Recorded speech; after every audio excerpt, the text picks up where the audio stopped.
అమలాపురం పట్టణంలో సుమారు 200 సంవత్సరాల నాటి పురాతన శ్రీ బాలా త్రిపుర సుందరి సమేత చంద్రమౌళీశ్వర స్వామి ఆలయంలో దసరా శరన్నవరాత్రి ఉత్సవాల సందర్భంగా శుక్రవారం కోటి కుంకుమార్చన కార్యక్రమం అత్యంత ఘనంగా నిర్వహించారు.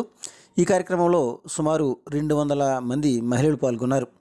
తెల్లవారుజామున అమ్మవారికి పాలాభిషేకంతో పాటు పెరుగు, తేనె, వివిధ రకాల పళ్ళరసాలతో అభిషేకం నిర్వహించి వివిధ రకాల పూలమాలతో అమ్మవారిని సుందరంగా అలంకరించారు. అనంతరం అమ్మవారికి కుంకుమార్చన కార్యక్రమం అత్యంత ఘనంగా నిర్వహించారు. కూచిమంచి చారిటబుల్ ట్రస్ట్ ప్రతినిధులు కూచిమంచి మల్లప్పరాజు, శశిధర్ కలిసి భక్తులకు కావాల్సిన అన్ని సౌకర్యాలను ఏర్పాటు చేశారు. ఇది అమలాపురంలో బాలా త్రిపుర సుందరి సమేత శ్రీ చంద్రమౌళీశ్వర స్వామి ఆలయం అండి. ఇది 200 సంవత్సరాల క్రితం అండి. ఇది కూచిమంచి వారి గుడి అండి.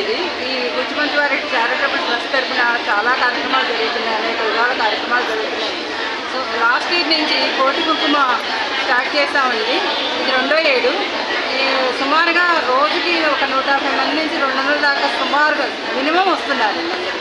చాలా విశేషంగా పూజలన్నీ బాగా జరుగుతున్నాయండి. ఇది విజయ దాకా ఈ 10 రోజులు నిరాటంకంగా జరుగుతున్నాయండి. లాస్ట్ ఇయర్ 1,80 లక్షలు అయిందండి. ఈ సంవత్సరం ఎంతవరకు అయితే అదే మా గోల్ అయిన తర్వాత మిగతాది కూడా పూజ చేస్తాము. నెక్స్ట్ ప్రసాద వితరణ రోజు జరుగుతూ ఉందండి. ఓకే, మాట్లాడండి. శ్రీ మాత్రే నమః, శ్రీ మాత్రే నమః, శ్రీ మాత్రే నమః, శ్రీ మాత్రే కొద్ది గట్టిగా. శ్రీ మాత్రే నమః, శ్రీ మాత్రే నమః, శ్రీ మాత్రే నమః, శ్రీ మాత్రే